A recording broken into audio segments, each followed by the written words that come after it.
Senhor. Bom dia, Pai do Senhor. Quem vos fala aqui é a missionária Nadir Albano, né? Estamos começando mais um momento, João 3,30, que ele cresça, que eu diminua. Como de costume, vamos estar orando. Logo em seguida, vamos estar passando para a preciosa palavra do Senhor. Hoje é dia 28 de outubro de 2024, uma segunda-feira, amém? Meu Deus, meu Pai, em nome de Jesus, nessa hora eu entro na Tua presença santa, pedindo perdão pelas minhas falhas, pelos meus pecados que são inúmeros.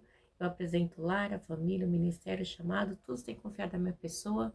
Apresento também, meu Deus, a vida desse irmão, dessa irmã que vai estar do outro lado, ouvindo a ministração dessa palavra. Que o Senhor possa estar indo de encontro, quebrando as cadeias, cortando o laço e desfazendo toda a obra das trevas. Em nome do Pai, do Filho e do Espírito Santo de Deus. Amém? A palavra hoje está em Atos 7, que diz assim, o discurso de Estevão no Sinédrio. A gente está na maratona de Atos, né? A gente saiu dos livros sinóticos, agora a gente está em Atos. Vamos estar aprendendo um pouco aqui do começo da igreja primitiva, né? Da conversão de Saulo e aí por diante.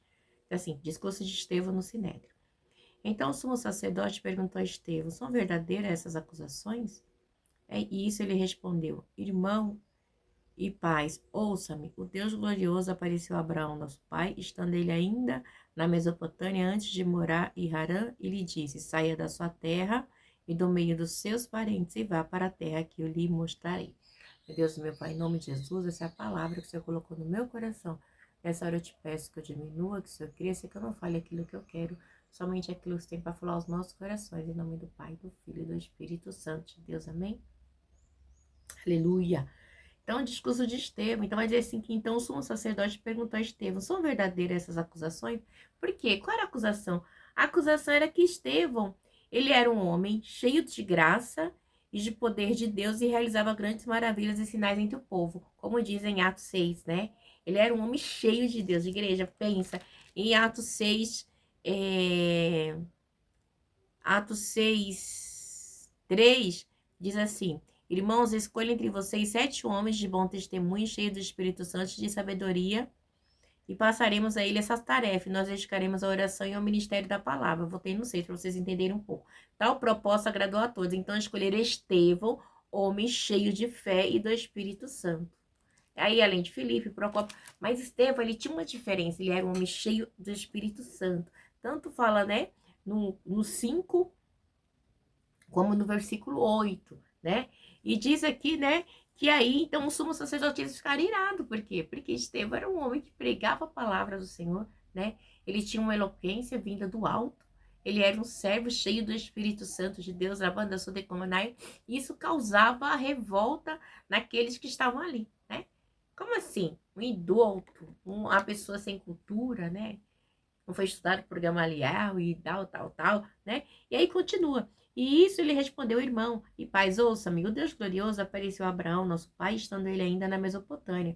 Antes de morar em Harã, ele disse, saia da sua terra e do meio dos seus parentes e vai para a terra que eu lhes mostrarei. Então, Estevão agora ele vai fazer uma retórica, vai fazer um resumo de toda a Torá, tá?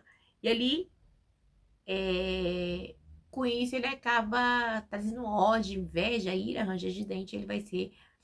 Vamos lá, não vou dar o feedback, tá bom? Vamos continuar. Então ele saiu da terra dos caldeus e estabeleceu em Harã depois da morte de seu pai. Deus trouxe a esta terra onde vocês agora vivem, né? Vocês quem? Os judeus ali, né? Os sacerdotes que estavam ali, que vivem. Ele estava contando ali, fazendo uma retórica, uma história. Deus não lhe deu nenhuma herança aqui, nem mesmo espaço de um pé, mas lhe prometeu que ele e depois dele seus descendentes posseriam a terra, embora naquele tempo Abraão não tivesse filhos, né? Então Deus fez uma promessa para Abraão, que ele seria pai o quê? De multidões, embora ele não tivesse filhos, mas essa promessa foi lhe feita, tá? E Deus lhe falou dessa forma, seus descendentes serão peregrinos de uma terra estrangeira e serão escravos e maltratados por 400 anos, né? Houve os 400 anos, a qual a qual o povo ele foi maltratado e perseguido, tá? Mas eu castigarei a nação a quem servirão como escravo e depois sairão dali e me adorarão neste lugar, né? E deu a Abraão a aliança da circuncisão. Por isso Abraão gerou Isaque e o circuncidou 8 dias depois do seu nascimento. Mais tarde, Isaac gerou Jacó e este os 12 patriarcas. Então, a circuncisão, ela veio por quem? Né? Por Abraão. É uma aliança abraânica, tá? É uma aliança para os judeus. Então, todos os judeus, até nos dias de hoje, eles circuncidam seus filhos, porque é uma aliança dada a Deus para eles. Como eles não aceitaram Jesus como Messias e Salvador, eles ainda têm a prática da circuncisão, tá? A gente vê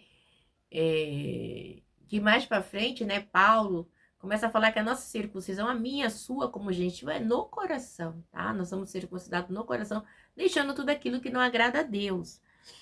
E aí diz assim, e aí ele diz assim, e deu a Abraão a aliança da circuncisão. Por isso Abraão gerou Isaac e o circuncidou 8 dias depois. Mais tarde Isaac gerou Jacó e os 12 patriarcas. Os patriarcas, tendo inveja, tinha inveja de quem? De José, né? Venderam-no como escravo para o Egito. Mas Deus estava com ele e o libertou de todas as suas tribulações. Deus estava com quem? Com José. Deus tinha um propósito na vida de José, dando José o favor e sabedoria diante de Faraó, rei do Egito. E este o tornou governador do Egito e de todo o seu palácio, né? Então, governador. José se torna governador por causa de uma promessa que Deus tinha, né? Então, é algo que Deus tinha um projeto. Então, muitas pessoas não conseguem entender que Deus tinha um propósito ali com José. Toda a história, porque assim, a gente vê que José, quando ele conta o sonho, né? Ele diz que as 13, né? Se prostravam, as 12 estrelas se prostravam. Acho que era 12 ou 13, não lembro agora. Então, a sua mãe, seu pai, seus irmãos, todo mundo se prostravam. Então, era algo que Deus já tinha dado para José, que ele iria ser, né? Era a mãe da sua decomenda, que ele iria reinar sobre a sua parentela, né?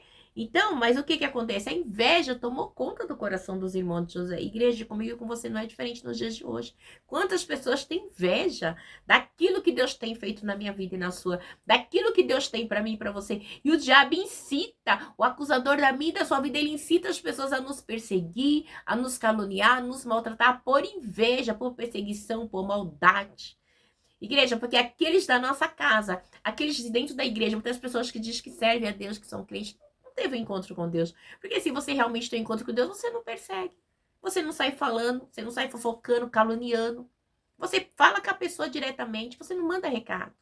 Você vai falar, fulano, eu não gostei disso, não gostei do seu comportamento. Mas você não vai sair fermentando, você não vai sair falando. Isso é coisa de gente mau caráter. E o diabo adora esse tipo de gente para levantar perseguição contra mim, contra a sua vida, tá?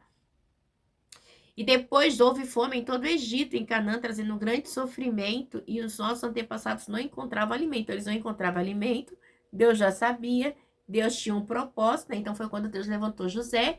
E a gente vem aqui, ouvindo que havia trigo no Egito, Jacó enviou nossos antepassados em sua primeira viagem, né? Então ele começa a contar ali toda a retórica da história ali do Egito, de José, até chegar nos dias, né, de Jesus. Então ele começa. Na segunda viagem dele, José fez o reconhecer para os seus irmãos e Faraó pôde reconhecer a família de José, tá? Então, depois disso, José mandou buscar seu pai Jacó e a sua família, que eram 75 pessoas. Então, saíram ali 75 pessoas. Então, você imagina, né? Foram 75 pessoas da família de Jacó, de José, né? De Jacó, que subiu para o Egito. Subiu para o Egito, né? Então, depois multiplicou tanto, que foi quando o Faraó começou... vou contar, não, porque essa história é muito linda, né?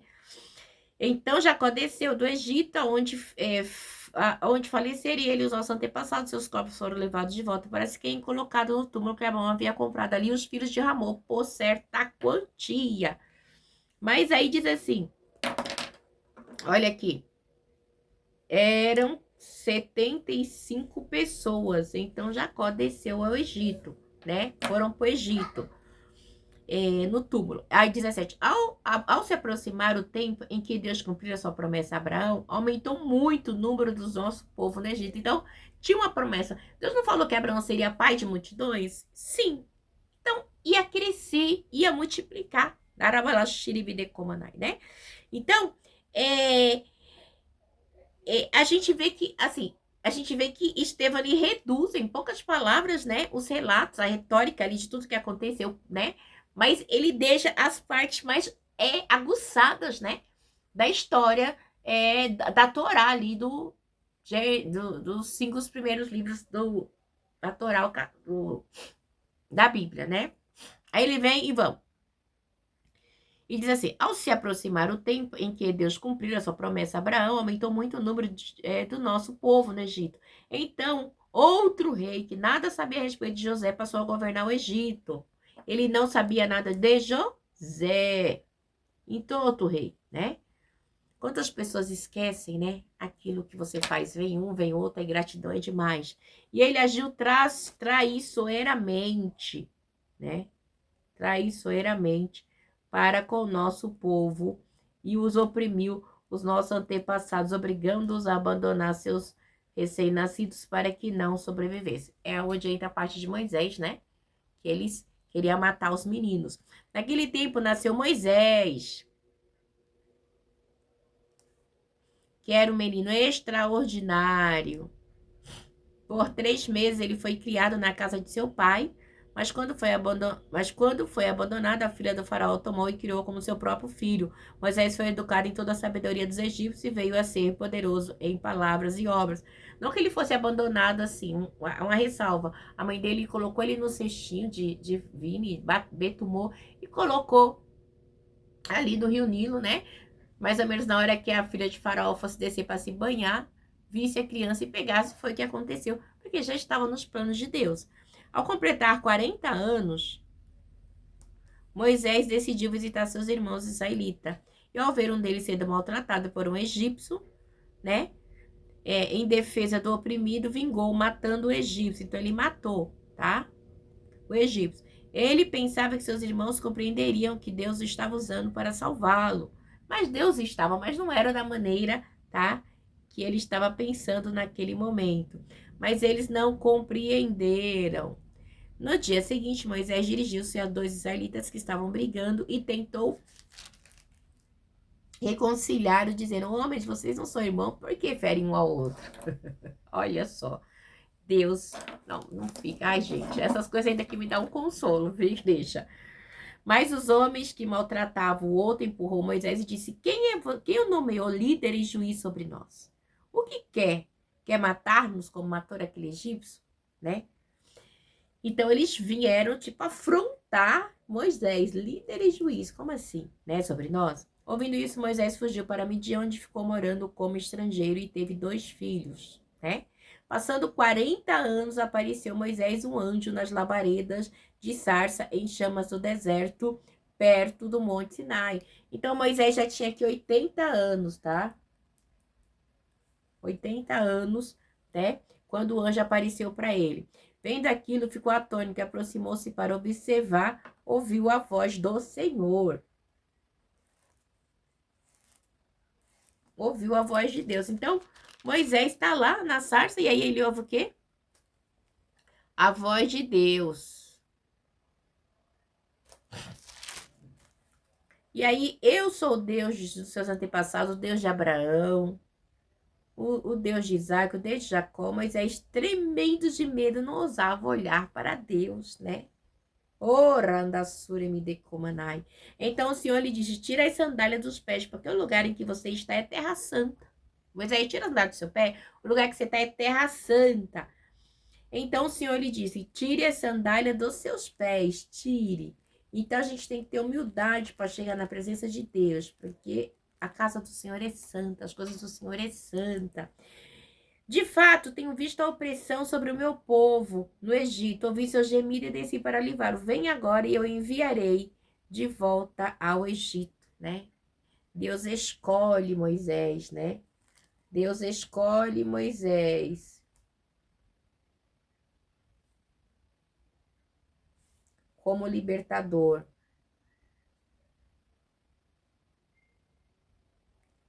é fácil, igreja, né? Não é fácil. Quem é o libertador da sua família? Você, que Deus levantou como coluna, como intercessor, como intercessora? Não é fácil. Este é o mesmo Moisés que tinha rejeitado com essas palavras. Este é o mesmo Moisés que tinham rejeitado com essas palavras. Quem o nomeou como líder, né? Então, eles já tinham rejeitado Moisés. Quem o nomeou como líder? Ele foi enviado pelo próprio Deus para ser líder e libertador deles por meio do anjo que ele tinha aparecido, né? Então, na sarça, e eles o tirou de lá, trazendo maravilhas e sinais. Olha só o que acontece com Moisés. E ele, quem Moisés? Ele os tirou de lá, da onde do Egito, né? Fazendo maravilhas e sinais no Mar Vermelho, no deserto, durante 40 anos. Este é aquele Moisés que disse aos israelitas: Deus levantará dentre seus irmãos um profeta como eu, né? Então, falando de quem? De Jesus, né? Queria levantar um profeta. Então, e Deus levantou esse profeta, né? Então, Deus levanta um profeta. Depois, seus irmãos profeta como eu. Ele estava na congregação no deserto com o anjo, ele falava no Monte Sinai com os nossos antepassados, recebeu palavras visas para transmiti-la a nós. Então, Deus falava com Moisés face a face, para Moisés transmitir ao povo ali, né, tudo que ele queria falar. Mas o povo era terrível, né? Então, o povo ainda sempre estava ali com o coração endurecido. Oh, xarabalassure me decomanai. E vamos continuar. Mas nossos antepassados se recusaram a obedecer-lhe, ao contrário, rejeitaram em seu coração, voltando para o Egito. Eles rejeitaram Deus, né? Eles rejeitaram as coisas de Deus, eles não obedeceram as coisas de Deus, né? É aí onde, entre os 400 anos, disseram a Arão: faça para nós deuses que nos conduza, pois esse Moisés que nos tirou do Egito, não sabemos o que lhe aconteceu. Naquela ocasião, fizeram um ídolo, um bezerro de ouro, tá? E trouxeram o sacrifício e fizeram uma celebração em homenagem, uma celebração em honra aos que suas mãos tinham feito, mas Deus afastou-se deles e os entregou à adoração dos astros, conforme os que foi escrito no livro dos profetas. Então eles eram tão malignos que Deus deixou eles ao seu bel prazer. O coração do homem é enganoso. E não é diferente nos dias de hoje. A idolatria, Aramandaçuda e Comanai, eles querem ver, eles querem tocar, tá? Eles querem ouvir falar. Mas nós servimos um Deus que nós não vemos, mas que a gente sabe que ele existe e que nós temos o Espírito Santo dele dentro de nós. É aquele que nos conduz, que nos direciona, Harabanda Suremide Komanai, né? Esse é o nosso Deus, tá? Que está cuidando de mim e de você. Ah, Deus, corta o laço nessa manhã, desfaz a obra das trevas em nome de Jesus. Não permita nenhum mal, né? E diz assim: foi a mim que vocês apresentaram o sacrifício e oferta durante os 40 anos no deserto, ó nação de Israel. Ao invés disso, levantaram os santuários de Maloque e a estrela do seu líder Rafinã, ídolos que vocês fizeram para adorar. Idolatria, né? Deus não é a favor de idolatria. Para adorar. Portanto, eu vos enviei para o exílio, para além da Babilônia. No deserto, os nossos antepassados, os nossos antepassados tinham o tabernáculo da aliança, que agora foi feito segundo a ordem de Deus, a Moisés, de acordo com o modelo que Deus tinha dado. Então, o tabernáculo, Deus deu todo o modelo para Moisés, tá? Como que tinha que ser feito, né? Então, não era uma coisa vinda de desejo humano, de homens, nem de jeito nenhum, tá? Aramandaçu de Comanai foi modelo, vontade de Deus, tá? Então, assim, porque eles recusaram obedecer a Deus, né? Desobediência, eles recusaram obedecer a Deus, rejeitar a Deus, né? E tendo recebido o tabernáculo, nossos antepassados o levaram sob a liderança de Josué, quando tomaram a terra das nações que Deus expulsou diante deles. Esse tabernáculo permaneceu nessa terra até a época de Davi. Esse tabernáculo, né? A gente lembra que eles herdam a terra prometida, tá? A terra aqui mana leite e mel. Daramandaçu de Comanai. Quem encontrou graças diante de Deus e pediu que lhe permitisse a providenciar uma habitação para Deus de Jacó. Mas foi Salomão que lhe construiu a casa. Então, Davi, ele tinha muita vontade de fazer uma casa para Deus, tá? Então, é onde Salomão constrói o templo dele. Todavia, o Altíssimo não habita em casa feitas por mão de homem, diz o profeta, né? O céu é o meu trono e a terra é a estrada dos meus pés. Que espécie de casa vocês me edificarão, diz o Senhor, né? Ou aonde será o meu lugar de descanso? Não foram as minhas mãos que fizeram todas essas coisas? Eita, Deus maravilhoso, né? Tudo pertence a Deus. Tudo pertence a Deus. Tudo é de Deus, tá? Tudo é de Deus, tudo. Tudo é de Deus. Tudo. Então, povo rebelde, obstinado, de coração, de ouvido, vocês são iguais aos seus antepassados, sempre resiste ao Espírito Santo. Qual dos profetas os seus antepassados não perseguiram? Eles mataram aquele que prediziam a vinda dos justos, de quem agora vocês se tornaram traidores e assassinos. Vocês que receberam a lei por intermédio do anjo, mas não lhe obedeceram. Entendeu? É isso que Deus faz, né? E terminando, veio o apedrejamento de Estevão.